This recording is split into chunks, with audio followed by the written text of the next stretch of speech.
Məsələn nədir? Səsin notlara bölünməsi deyirik də, do, re, mi, fa, sol, la, si.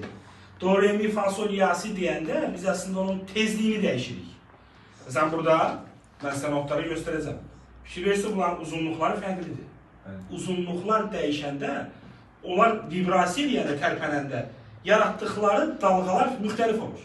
Yəni, buradan çıxan səslə, görürsünüz, səslər dəyişir.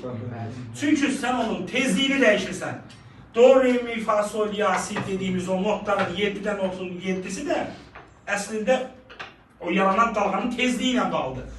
Do'dan o mi'yə doğru getdikcə, si'yə doğru getdikcə nə olur? Tezlik artır bu istiqamətdə.